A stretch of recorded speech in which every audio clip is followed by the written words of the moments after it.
Moat, YouTube or Twitch? Well, let's talk about it.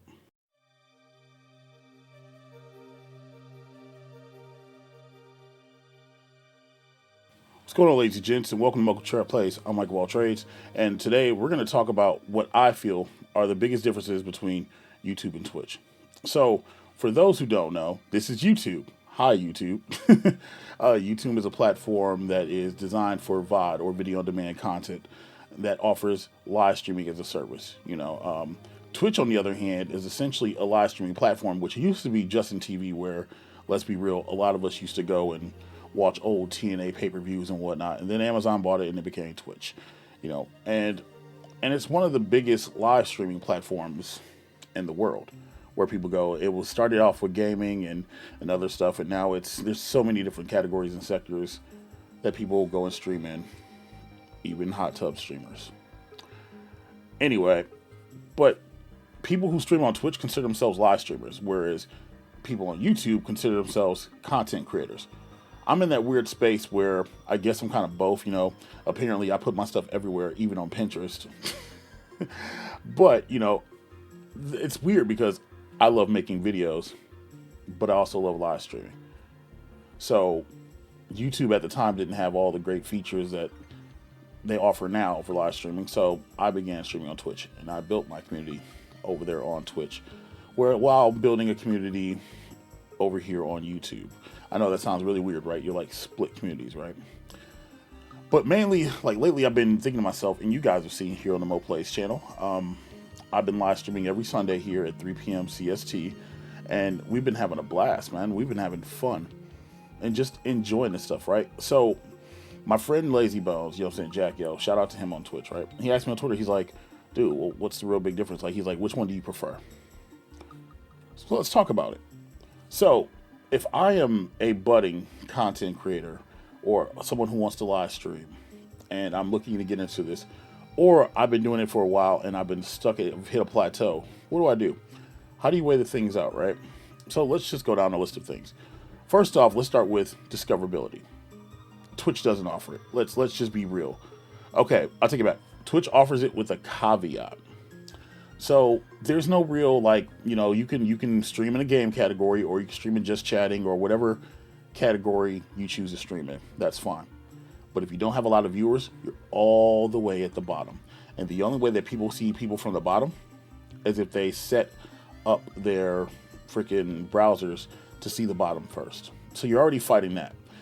If you're streaming something popular like Call of Duty, Fortnite, Rocket League, or League of Legends or something like that, if you're streaming something popular, you're boned, because there's people with thousands of views playing it, and people want to watch the best of the best. So if you're streaming competitive stuff, yeah, it's going to be a struggle. And so I said with a caveat, because if you're an affiliate on Twitch, people can pay to bump your channel, literally. With hype trains and whatnot, that stuff bumps up your channel so it can be seen, which it's pay to win, essentially. That's what it really is. Now, YouTube and Twitch, they both offer a partner/affiliate program, but YouTube's process is a little bit more rigorous. And when I mean a little bit, you need to have 1,000 subs and 4,000 watch hours. Now, on YouTube, people, let's be real, some people buy bots, they buy subs or whatever, right? And YouTube doesn't really flush them or whatever else. It's, it is what it is. But the watch hours, you can't fake that. You have to get 4,000 watch hours. For anybody who knows my main channel, Michael Wall Trades, you guys know that I literally just got monetization back at the end of December. And it wasn't that I didn't have the sub count. I had a sub count, I just didn't have the watch hours. So, yeah, the watch hours, it takes a long time to get. Where on Twitch, on the other hand, the last time I checked, you could buy affiliate from Monster Cat for $10 a month. If you don't want to go that route, which you shouldn't, because it's easy enough to get on its own, 3 viewers, 50 followers, and 25 hours streamed, or 18 hours streamed in a month. So 3 average viewers, 50 followers, and 18 hours streamed in a month. That's what you need, But again, when you work for it on YouTube, it feels like, you feel like you accomplished something, it feels like that first step. Y'all don't understand. I don't really care about monetization or anything else like that, right? But it felt like an achievement for me to be accepted into the YouTube partner program, because I know the work that had to go into it and the stuff that I personally have like put into it and dealt with whatever else to get there, right? But with Twitch, $10 a month, you're in the door. And that's kind of scummy. And it kind of sucks. So one of the cool things that Twitch offers is channel point integration, right? So if you ever watch my channel and you see streams and somebody's like, somebody come get her, she's getting up my dinner, stuff like that, and meme stuff. You can do that kind of stuff with channel points. You can use channel points for channel giveaways. You can use channel points for pretty much anything if you're a creative individual, right? YouTube doesn't have anything like that yet. I'm going to stress the word yet, because eventually I think a lot of these features might actually make its way over to YouTube, right? One thing that YouTube does offer now is ultra low latency options for fast response times for your streams. That was one of my biggest caveats with YouTube, and when I didn't want to, why I didn't want to stream, because you would respond to somebody's comment like 30, 45 seconds later. And now there's an ultra low latency mode. I mean, granted, you can only stream at 1080p, but a lot of people only watch at 1080p anyway, or 720p, so it's great. And to be able to just almost instantaneously interact with somebody, freaking awesome. Twitch has got the same thing. It's about 2-3 second delay, so it's not too bad. But just that, it's not as good as Mixers, right? It's not that faster than lightning that Mixer used to offer, that instant, I wish one of these platforms would offer that, but that would be awesome. So I'm going to talk about the technical side of it now. Remember how I said that Twitch doesn't really have discoverability? YouTube offers SEO options for your live streams. But Mo, what's SEO? Search engine optimization. So, you know how when you make a video and whatever else, right, and you put your tag, if you've never made a video on YouTube, you make a video or a short, and you put tags in, so when people put search terms into the Google, into the search, whether it be Google or YouTube, whatever, right, keywords will make things pop up, make your video pop up. Like, this will probably say YouTube versus Twitch. What's the difference? Or like, I'm saying, keywords. You can do that here on YouTube. And on Twitch, you can do it, but you only get 5. You have to go with their predetermined list of keywords. And you only get up to 5. Okay? You only get up to 5. Besides your, whatever your 5 are you set for yourself. So for mine, my Twitch says like African American, IRLs, something else, right? I'd have to go look. But on YouTube, you can optimize your live streams and your videos so that more people can see them. If you get really good at the SEO game, like, it's still hard because you're still fighting people with hundreds of thousands of views or whatever else, right? For instance, you guys saw the last video I put out, with about AEW. I actually beat Smack Talks to that video, right? But because this channel is smaller, it didn't get the views like, people like it got really good views, right? Okay, but for the channel size, but it's you have to do what you can do. Also, the other thing, speaking of YouTube and live streams, your watch time for people watching your live stream, it goes towards that goal of 4,000 hours in YouTube partnership, right? And then the other thing about that is your live streams become a VOD afterwards, and they don't become deleted after time. A lot of people don't realize that on Twitch, hey, if you don't go highlight your VODs, they get deleted. Like 2 weeks if you're not Amazon Prime or Prime Gaming member, and 2 months if you are. So, granted, you would think, oh, well, you can preserve your VODs and whatever else, right? Do you know how many times I forgot to freaking preserve a VOD? Like, seriously? In the live stream, especially if it's like one of these 12-hour streams or whatever else, right? And then you lose it after a while because it slips your mind. Yes, that's irresponsibility on my end or whoever else is in, but YouTube automatically, they categorize it as a VOD. And then people can go back and watch the live stream. You know what I mean? Speaking of live streams, the interaction with your community.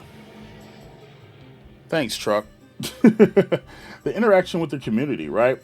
So, both communities. I have a Twitch community, YouTube community, right? So, on Twitch, when people see you on Twitch, they expect you to live stream. They expect you to put on a show. They expect you just to, whatever else. And there's nothing wrong with that because that's essentially what you're doing. You know what I mean?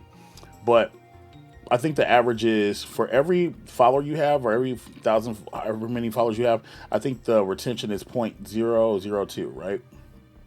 To put that in perspective, Maximilian Dude hit 1 million followers on Twitch. But when he live streams, he only has about 4 to 5,000 people watching, right? And that's because it's live streaming. It's hard to get people to just come in and hang out and watch. Now, so a channel like my size, I don't know how many followers I have on Twitch or whatever. I think I have like 1,600 or something. I don't freaking know, right? You know what I'm saying? But I average the 0.2 number, on average for streams. So it works. On YouTube, on the other hand, YouTube is completely different because when you make YouTube content and people sub to your channel and they sub for you, people want to see you and be able to interact with you and talk to you like, hey, that's the guy or girl that I sub to, and hey, I can talk to them, and what I mean, and oh snaps, they're really cool, or oh snap, they're a douche. You know what I mean? Like, but that's the thing. I'll be real with you. I love streaming on YouTube. I genuinely do. When I do Chill and Chill podcast Tuesday night on the Michael Waltray's channel, it's a blast. When I do Smoke Sundays, with you guys and gals, it's awesome. We pick a theme and we just have a ball, and it's just great. It's great seeing people that you see sub. That sub to your channel, that comment on your videos, that they come in and they talk to you, and you're like, oh, well, whatever else. Because, it's not just a one-trick pony. Some people are trolls, and some people leave you big freaking notes and diaries of their gripes about something. But, getting to just talk to somebody in a stream and getting to interact with them, it's a complete different experience. I will say this. On YouTube, there isn't a bunch of toxicity. Like, legit, yeah, you get a bunch of spam bots, you do, but as long as you turn on subscriber mode for 1 minute, and for anybody wondering, that's why I do turn on subscriber mode, so that we don't get those void.fyi and naked hot girls, whatever else, right? That's why I have subscriber mode on. But it's great just interacting with people who enjoy your content, who enjoy what you're doing, and just being able to talk to them, that's freaking awesome. And it's just that overall feel, on Twitch. You can see somebody that might come through, they'll drop you a follow. I don't run followers only mode because I don't do that on Twitch. There's no need. And they'll come talk to you, whatever else, right? But as soon as you change a game or change a category or whatever else, right? Like let's be real. On Twitch, I love the Mons. I love Pokemon. I love Monster Hunter, right? So I stream the Mons in the daytime. I always say I'm a single player in the day and competitor at night. So, you'll see in the daytime, I'm streaming stuff that's, cool for people to watch at work and just lurk and hang out. I love my lurkers. You guys are great, right? You know what I'm saying? And at nighttime, it's competitive. It's WWE. It's fighting games. Let's get down and gritty, right? But if you change and you don't play a game somebody doesn't like, more than likely, they'll stop following, or they'll just disappear altogether. And that's a sucky feeling, Whereas here on YouTube, hey, you're free to do pretty much whatever you want to and not have to worry about somebody being pretentious and giving up their sub or whatever else, right? Or giving up their, them following you, whatever, right? And it's just that feeling that looks good. All right, now let's talk about what y'all really want to talk about. Monetization. If you are looking to monetize your channel on Twitch, Twitch only offers you subs and bits. And for affiliates, you get a 50% cut. And currently, because I'm saying the word currently, partners get a 70% cut. In Bloomberg, they put out an article that Twitch is trying to change that. They're trying to make it a 50% cut. So if partners only get 50, you got to wonder what affiliates are going to get. Just saying. And then the bits are 1-to-1, a penny to a penny, except they charge you a fee for bits. So for 100 bits, it's $1.40. So it's pretty much a 40% increase on whatever the dollar is amount you're going to put on. Right? On YouTube, you get a higher split. You know what I mean? Not to mention, and I love this about my main channel, you can control your membership rates. Not everybody can pay $5 a month. You know what I mean? Not everybody can do that. My memberships, so you can get my emotes and my badges and hang out in live streams, whatever, on the Michael Waltray's channel, 99 cents. I've had people tell me, hey, you should add a higher tier. But honestly, I wouldn't want to go any higher than $1.99. You know what I mean? And for everybody who wants to support me, I appreciate you. Thank you. You know what I mean? It's greatly appreciated. But you know what I'm saying? That's what it is.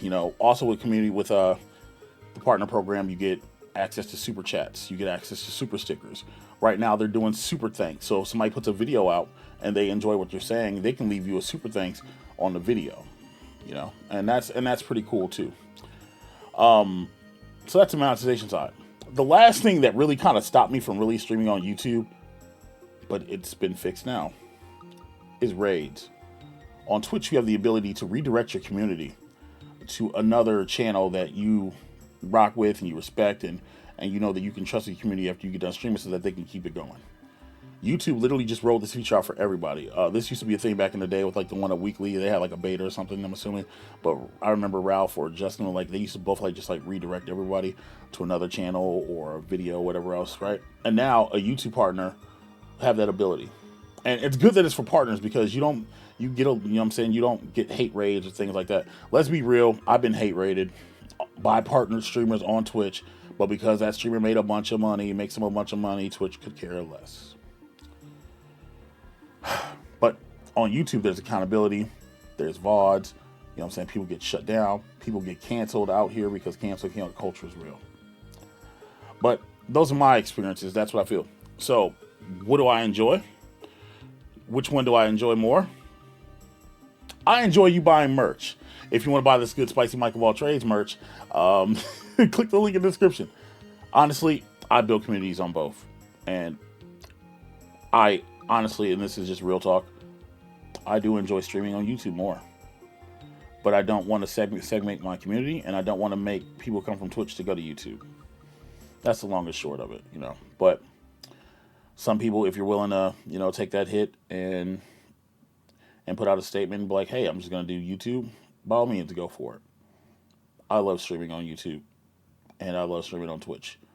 It just is what it is. Hope this video helped out somebody. If you haven't done so yet, make sure you smash that like button, subscribe to the channel if you're not subscribed as we make our way to 1K. I'm Mike of All Trades. Thank you for watching Moat Plays, and I'll catch you on the next one. Later.